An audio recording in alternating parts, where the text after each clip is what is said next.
Hi everybody, I'm Dr. Anusya from the Apollo Clinics, Bangalore. Today we have Dr. Rasya Dixit, consultant dermatologist from Bangalore. We have an interesting podcast with her. We'll be speaking about Botox and fillers.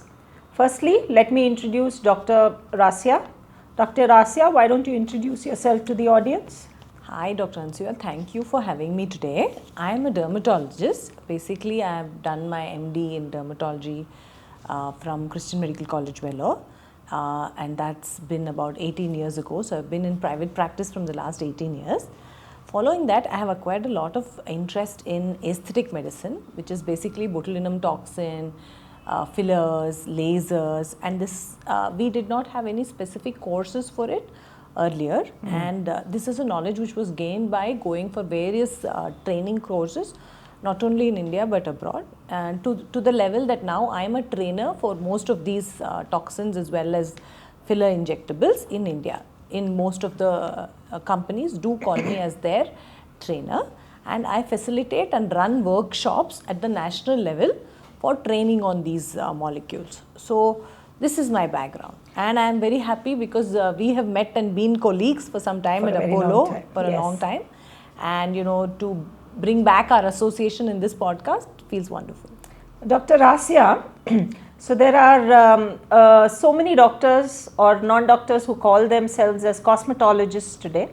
So what is the difference between a cosmetologist and a dermatologist who is a cosmetologist? Okay, so the IADVL, which is the Indian Association of Dermatologists, Venereologists and Leprologists, which is the national body of dermatologists. So anybody who's a dermatologist is registered with the association. This describes a person as a dermatologist only if they have the following degrees. They need to have a MD in dermatology, a DVD in dermatology or a diploma in dermatology, or a DNB in dermatology. Only these are the 3 degrees which are recognized by the National Medical Council. These are allowed to practice dermatology. So now the aesthetic medicine, which is now what I practice, is something which is after that, where we specialize after that. And nowadays there are many fellowship programs which are available post MD, post diploma. You can do all these fellowship programs. Whereas when you talk about cosmetologists, there are a lot of this, people who attend a 1-week course, a 3-day course. But they're not doctors. Yeah, some of them may be doctors, like a BDS doctor, like an BAMS doctor or an MBBS doctor, but they are not dermatologists. See, skin as an organ is not a very easy organ to diagnose or treat. So when you talk about aesthetics, when everything is fine as long as nothing goes wrong, but when things go wrong, imagine it is the organ which you are giving to the face of the world, right? That is the way. So it is the organ through which you are facing the world. It is your face. So if things go wrong, then it can go terribly wrong. So please make sure that your dermatologist or your skincare providers has the degrees of MBBS plus MD or DNB or a diploma in dermatology before you trust your skin or face to them. So let's dive into our interesting topic today. So what are some of the common misconceptions there are about Botox and fillers? Okay. So when we talk about botulinum toxin and fillers, unfortunately they have a lot of bad press. Correct. Okay. It's got bad PR, the reason being that the celebrities do it and they overdo it. And unfortunately now is the world of Instagram, so everybody is under the lens all the time. Whether you're on holiday, you're in the airport, or you're in an event, you're constantly being photographed. If even something minimally goes wrong, it is being targeted and it is being pointed out, like it could be Anushka's lips which went filler, which went wrong, or any other thing. So people are constantly focusing on that. But let us understand that it is never the molecule's problem. The botulinum toxin or the filler didn't do something wrong. It was the injector's capacity to inject, or their training, or their failure to inject in an appropriate manner, which gave them that particular complication.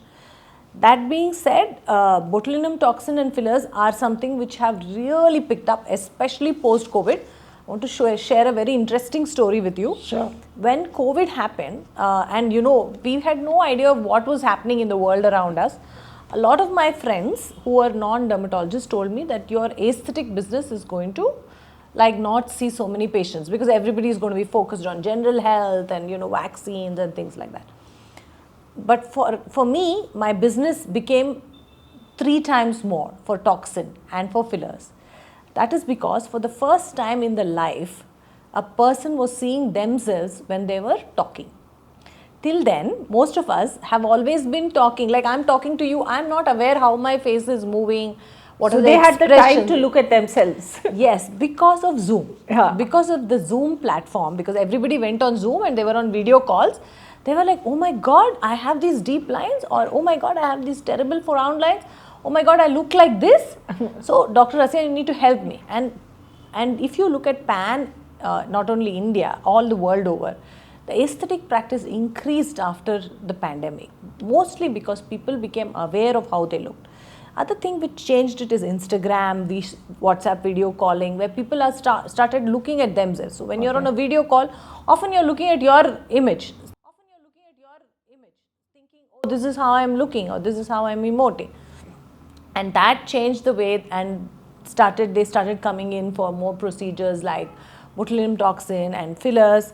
So I think this is a very interesting thing that people have started to come in and ask me, can I do something? Before, people would not ask me, they would be very reluctant to ask me for a botulinum toxin, or if I suggested it, they would say no.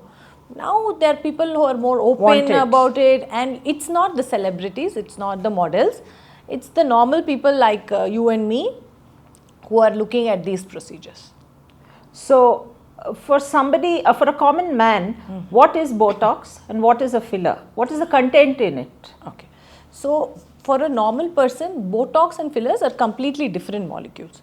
Botox is a botulinum toxin. It is the one company which manufactures botulinum toxin has named it Botox. So, there are many botulinum toxins like Neuronox, Dysport, there is Xeomin, and there is Tunnox. So, there are many companies. Botox is the most popular one. That is why almost always people say Botox, where actually the content of it is something called botulinum toxin. We use botulinum toxin in many other medical conditions Absolutely. also. Actually, botulinum toxin, I was about to tell you, featured on the cover of the magazine Time as the drug that treats everything. It has more than 800 indications from migraine, depression. It has been used to treat achalasia cardia, headaches, so many conditions. And cosmetic treatments is just one part of the botulinum toxin universe that we are talking about. But it is the most popular one because people know that it is something that it is used to treat the facial expression. Maybe because the celebrities use it more often. Yes. Yeah. So botulinum toxin is basically used to reduce the muscular action.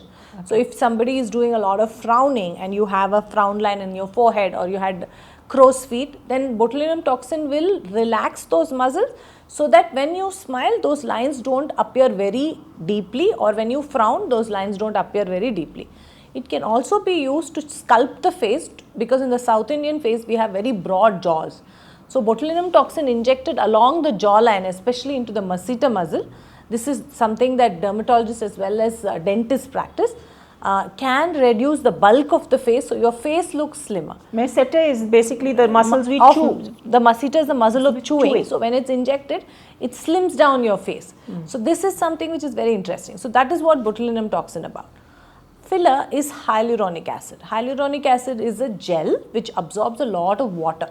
So as we grow older, the natural hyaluronic content of the skin keeps decreasing. That is what makes your face, which was very plump and juicy and bouncy when we are a kid, it, as we become older, becomes more wrinkled, more dehydrated, just like a tomato. Just like a tomato, if you keep it outside the fridge, it loses its moisturizer and it becomes a little crumpled. So we inject hyaluronic acid back into the skin to get the moisturizing and the plumping back.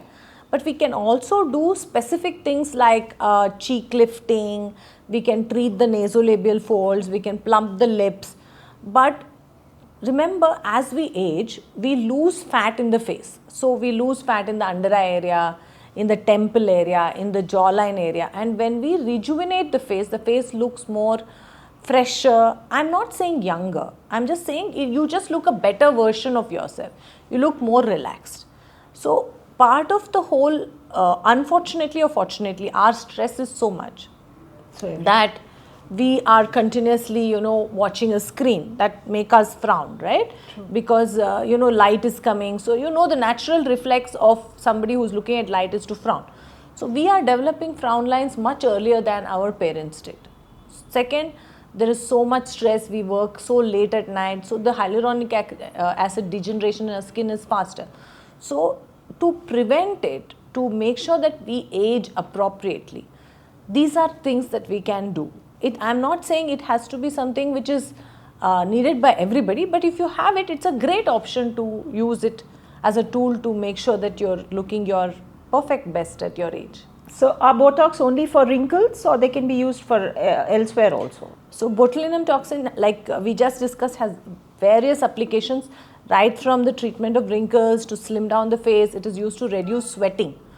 So a hyperhidrosis treatment, if you have sweating on the hands, feet, in the underarms, you can inject it once in 6 to 8 months and 95% of your sweating is gone. So in the cosmetic spectrum, this is the one, but like you said, it has a lot of applications in the other spectrum, like treatment of migraine headaches. It's like the treatment of excessive salivation in some patients, cerebral palsy patients. Phenomenal number of indications for botulinum toxin. Okay. Yeah.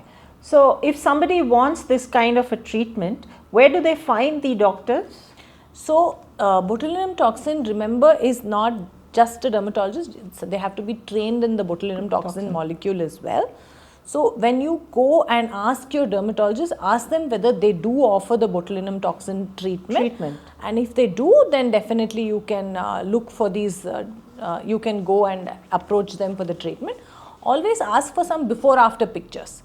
So you know that, the doctor has enough experience in doing the procedure. So you could ask for some references, or if your friend has had the treatment, you could ask your friend. Today's generation is more open about sharing things like this. We do have a senior older generation who is little reluctant to share these details, but I think that today's generation is more open to give recommendation on toxin treatment. Once a Botox or a filler is done, how long does this treatment last for? And how often does he need to keep doing this procedure again? Okay. So with botulinum toxin, the results usually last anywhere between 4 to 6 months. Okay. So in some places it lasts a little longer. In some, if you give a higher dose, it lasts a little longer. Okay. And for some reason, when we treat sweating, it lasts a little longer. Okay. But when we, for example, if we are a person who frowns a lot, then it might last a little less. So 4 to 6 months you repeat your toxin. Filler, there are many kinds of fillers. So you have like a very light, hydrating, moisturizing fillers, which may last between 6 months to 9 months. Okay. If you are using something which is more strong, more thick, right on top of the bone to shape the jawline, to shape the cheek, it can last anywhere up to 1.5 to 2 years.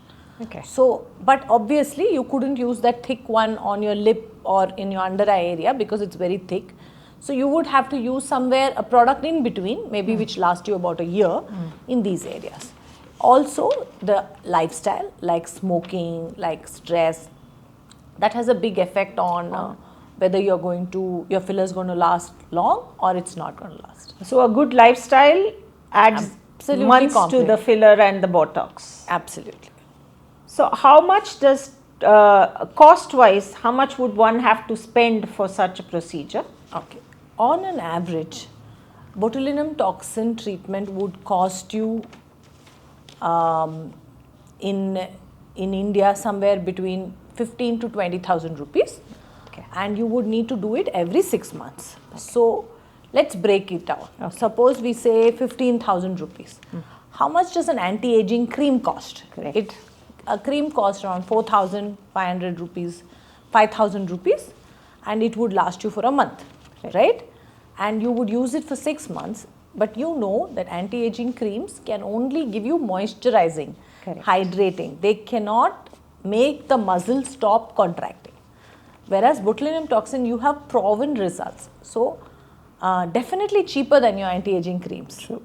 But what are the side effects of a Botox treatment or a filler? There must be a different side effect of each. Absolutely. Are There is there? no treatment which has no side effect. Yes. Eating a pani puri on the road has a side effect. Correct. Eating a paracetamol too many times has a side effect. Yes. So botulinum toxin, the most common side effects are because of the wrong placement of the product or the movement of the product to a neighboring area. So if eyebrow asymmetry, for example, eyelid looking little down, smaller is one of the problems. But remember that this toxin, just like the effect of the Botox is short lasted, it lasts only 4 to 6 months. The side effect also lasts only 4 to 6 weeks because the toxin was not placed in that muscle, in the neighboring muscle. It has moved there. So the result, the side effect is not going to last more than 4 to 6 weeks. So that is a good thing. With fillers and with botulinum toxin, they are delivered through micro injections. So bruises are common. If you have a social event, don't plan to do your procedure right before the social event. Give yourself 2-3 weeks time so that the side effect to heal. And then with fillers, bruises are much more common because the number of injections with fillers is more. And you have to remember, these are all procedures which have to be done with a very good sterile technique. Otherwise, because the injections itself could lead to infections. Other serious side effects are there, but the thing is that they are very, very rare when they are done by a trained, professional, qualified injector. So, do discuss complications with your injector, but also do discuss before after images and all your questions with your injector before you decide to start your injection journey. So when you decide for such a procedure, go to a qualified dermatologist to do it. Absolutely agree. Yeah. So now coming back to Botox, what are the do's and don'ts we have after taking a Botox injection or a filler? So the first thing which we do after the botulinum toxin is that we tell the person not to lie down flat for 4 hours post procedure to prevent the migration of the product. Similarly, not to massage the product or massage the face for 4 hours after the treatment. After 4 hours, it is okay to go ahead and lie down and to wash the face and use the regular products as you should. The effect of botulinum toxin kicks in 3 to 4 days after the injection is delivered. So if you take the treatment on the 1st, you will start seeing the result by the 4th to the 7th. So by 7th to 10th, you start seeing the full result, and then you need to go back to your doctor, and if you need a top up of the procedure, you need to get it done. Otherwise, very, very safe treatment, botulinum toxin can usually be given and taken as like a lunch break procedure, and you can go back to work immediately because people don't notice any issue immediately after the procedure. With filler, there is slightly more edema or swelling. So you may notice more of a swelling, which is why you should again probably not go back to work immediately and not massage the treated area. Don't do any exercise on the day of the procedure and the following day of the procedure. No steam, sauna, no facials, because you don't want to displace the product from its existing position. And remember, always with injectable, bruise is a common side effect. So if you do get a bruise, speak to your dermatologist to understand what can be done about the bruise. So no exercise also. For how much time? 48 to 72 hours post. After that, they get back to their normal life. Yes, absolutely. Are there any do's or don'ts in eating and other things? Absolutely not. You are welcome to eat all the things that you are planning to eat. Okay. So are there any warning signs or red flags regarding a treatment provider that we shouldn't be going to this person? I would say, first of all, check the degrees of your injector and do speak to them if they have some good before after images, which are not company provided images. They should be patients, real people that they might have injected. Second thing, if you can be referred by your friend who's had a procedure with this doctor, that's like the best green flag that you can have for this particular thing. And for the red flag, if they're trying to unnecessarily push you to take more injections, more number, if you are not convinced about their way of explanation about why you need the procedure, then I definitely think that's a big red flag.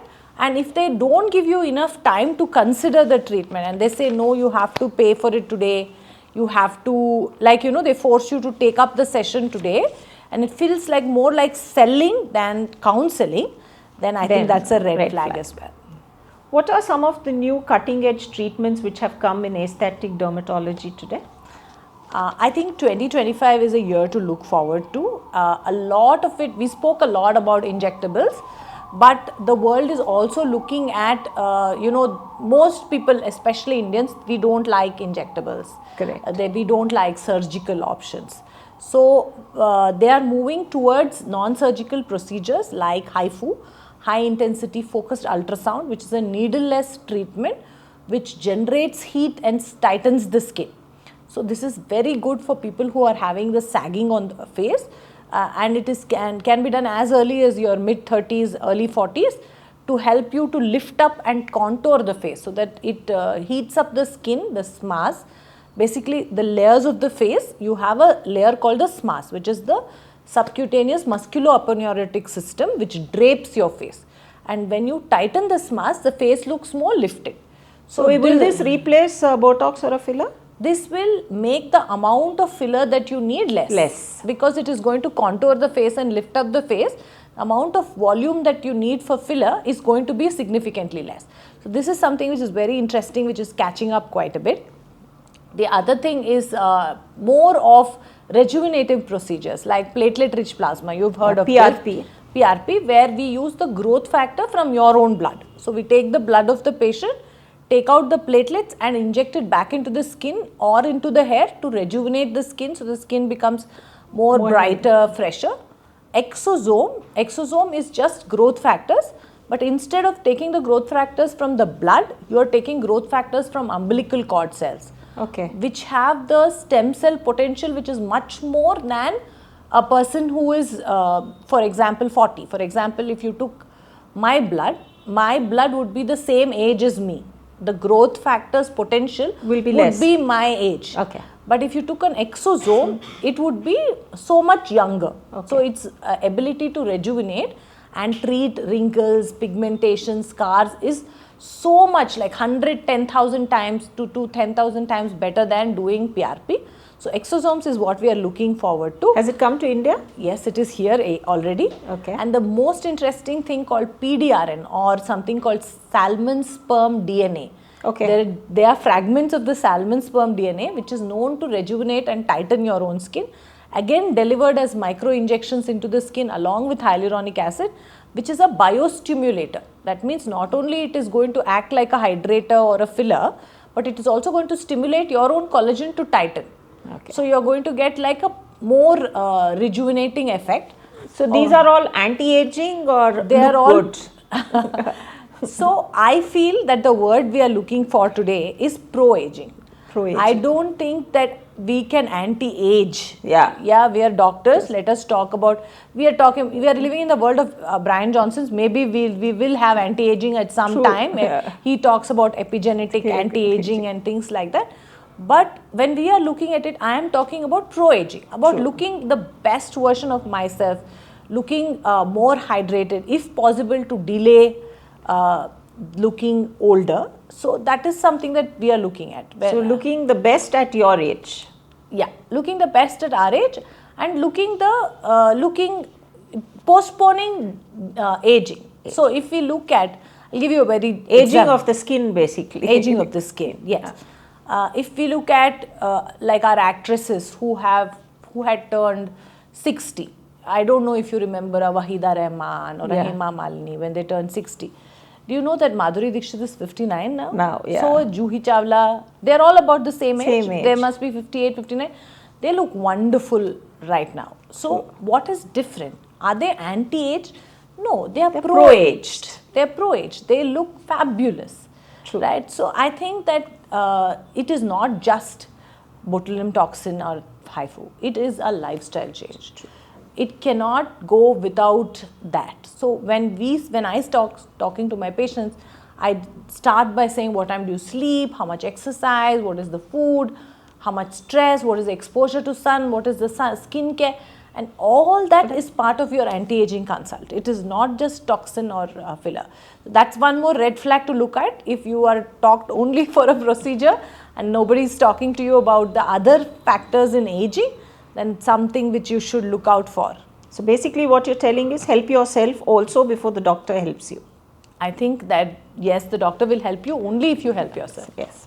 So let's get back to the other treatments which are there: microneedling, laser therapy, and chemical peels. How are they? Do they complement Botox and fillers, or they're separate from them? Okay, so the skin is made of multiple layers. True. So you have the skin itself, then below it is the muscular layer, which is attached to the skin, which is making its action. Then you have the fat layer, which is in the cushions, which gives you the contour of your face. Then you have the bony layer. When we talk about chemical peel, we are talking about the most superficial layer of the Only the skin, the upper one. Imagine our face like a sofa. You are talking about the cover of the sofa. Yeah.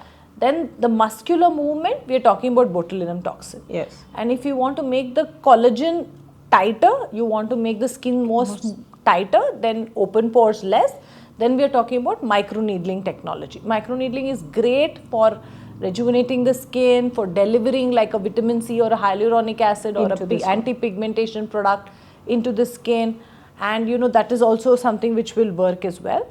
Same thing with laser. More lasers, chemical peels and microneedling are working on the most superficial layer of the skin, the envelope of the sofa. Till now we were talking about the cushion with fillers, and we were talking more about the muscular relaxant, which is the movement relaxant of botulinum toxin. And yes, they are very, very good, and especially when you start younger. So if you were in your 20s to 30, 35, your treatments would be more towards platelet-rich plasma, chemical peels, microneedling. So at what age can anybody go in for these treatments? Is there a lower limit, and is there an upper limit? So I always believe that it is an indication driven thing. So I have young people who are 24, 25 years old who have been frowning continuously. Doctors especially, because we keep reading textbooks. Too much. Yes, so you see most of us, we have the strong frown lines. Yeah. So then, you know, it's somebody who's as young as 27, 28, because they have had habitual and gotten the frown lines.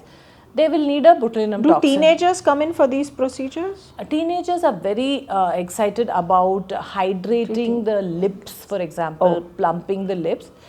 Probably teenagers too early to start with a filler or a botulinum toxin. I think the cutoff would be around 21. Okay. When the person is able to gauge, and you know, they don't have body dysmorphic disorders. So this is something we have to talk about as well, is that a lot of teenagers are going through where they're still uncomfortable with the way their body looks, their face looks, and they want to try Instagram trends, which could be a filler or which could be a pouty lip that their famous pop star has. So I would suggest that we wait till 21 till they figure out what is appropriate for them. But your body also needs a particular age to grow, to take shape and all of that. Yes, but as a teenager, it's probably very difficult to understand that, you know, this is not, you know, it's difficult because they're going through those changes, those hormonal changes, which make them want and desire to look a particular way. So coming back to your question, that there is no age group. It is basically based on what is the requirement of the skin at that point of time. Suppose somebody has a lot of acne scars. They need to start microneedling early, maybe even in their early 20s. Suppose somebody has wrinkles, like I said, they need to start botulinum toxin early. Similarly, if suppose they don't have the problem, they can wait till the 40s. So in the 20s to 30s, a lot of treatments for the collagen building, which is basically your microneedling as well as your chemical peels. And as you come into your 30s, start doing preventive Botox, so that, you know, the fine lines don't develop in the crow's feet area, in the mid forehead area. And as you go into your 40s, definitely think about HIFU to tighten up the skin, and think about all these PDRN, hyaluronic acid injections to make the skin look more bouncy, and basically complement this whole thing with good nutrition, good sleep, good exercise. and quit smoking and quit alcohol and quit junk food. Okay. So, quick question now. How can people strike a balance between enhancing their appearance and then avoiding what is overdone? I think that this is something that you have to listen to what your dermatologist is trying to tell you as well. How can someone strike a balance between enhancing their looks and also avoiding what is overdone? So, I tell all my patients this, that you are unique.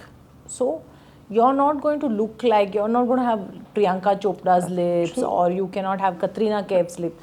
Their lips look good on them. Your lips look good on you.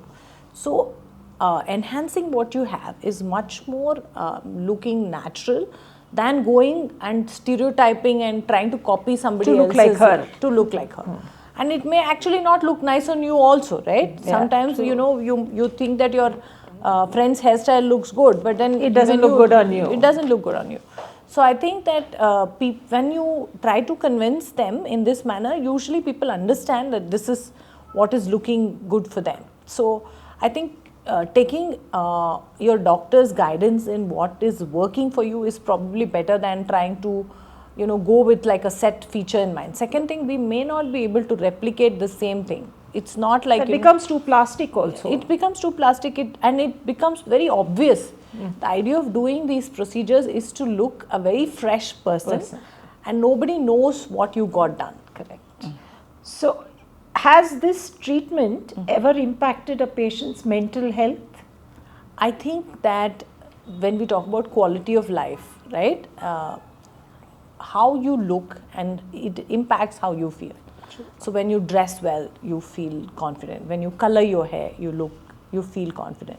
So definitely when you don't have these wrinkles, or your face doesn't look saggy, or you unfortunately or fortunately, what happens when you have these lines, it make your face look dull, sad. Suppose you have hollows under the eyes. A lot of people come and ask you, haven't you slept well? Are you unwell? Or what happened? So these treatments will definitely make them in a better mental frame of mind. Definitely, I think these are things which are more of quality of life treatments than just aesthetic treatments. How has social media influenced the demand for these treatments? I think social media has got both a positive and negative edge to it always. The negative is when something goes wrong and it's splashed all over the media saying, oh, look, her Botox went wrong, or oh, look, filler went wrong, or something like that.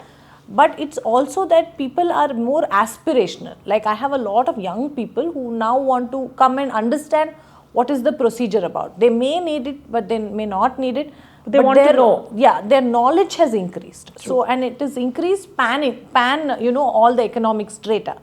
So it's not just the celebrities who are looking for it. Even the normal people want to know if this is a procedure that can be done. So what is your advice to a first timer who's taking aesthetic treatment? Do your research properly. Find your correct injector.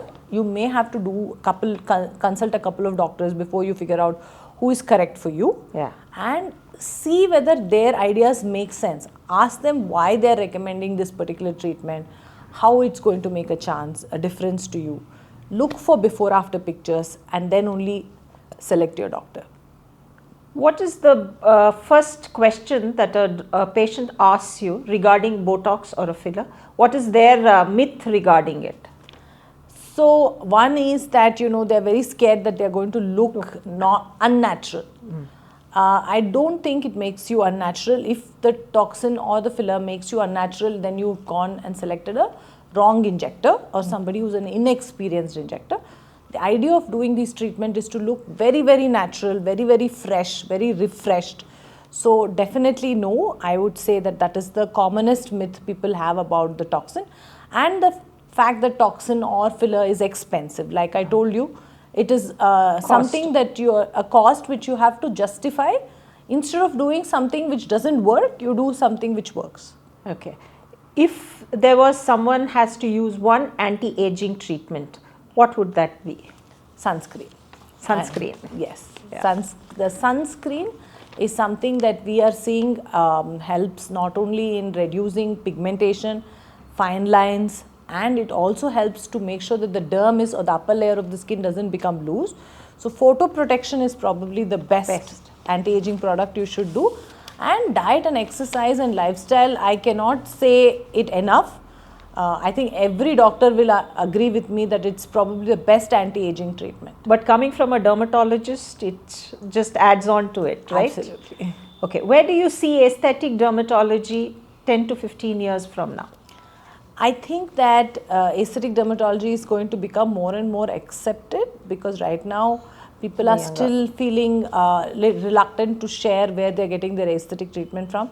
I think it's going to become more and more accepted, number one. Second, we are going to see a more and more cooler developments, like I said, in the form of HIFU exosomes, which are going to replace the more, like the fillers, but be more biostimulatory, more natural methods of anti-aging using PRP, exosomes, or even PDRN. These are some things which are going to be extremely popular in the future. That is what I see. And I think we are definitely going to look at more and have more research on epigenetic level anti-aging, which I think will also be playing a huge role with dietary modifications, reduction of smoking and things like that. Sleep and exercise. Sleep and exercise. So what is that one advice you would give someone who wants to look their best at their age? I think we've covered a lot of it through this session, and you already know what I'm going to say first is that watch your lifestyle, watch your diet, watch your sleep, and watch your exercise. And that is probably the first and the most important thing that you can do. Second, get your skincare right. So whether it's your moisturizer, sunscreen, whether it's your retinol or vitamin C, and whether it's your nutritional supplements, get them all right. Third, get a good dermatologist to help you understand what is the concern in the skin. Is it pigmentation? Is it fine lines? Is it wrinkles? Is it sagging? And then make a plan. See, there is no one treatment, there is no one magical thing that I can tell you that is going to suit everybody, or there is no one thing that you can do to fix all the issues. Everybody has aging happening in all the layers of the skin. So we may need to do a combination of procedures. So make a plan. That is how we do anything, isn't it? Suppose you want to build a corpus of money. What do? You start and you consistently work towards it. It's the same for skin. You save up for your skin and you invest in your skin. So for the benefit of our viewers, how do they contact you and how do they get in touch with you? I think we are going to have the details shared with you shortly. I'm available in Dr. Dixit Dermatology. I'm available at Dr. Dixit Dermatology in Koramangala Clinic, and the details will be shared with you here. Thank you, Dr. Rasya, for this wonderful session on Botox and fillers. Thank you so much for having me. It's been such a pleasure. Thank you.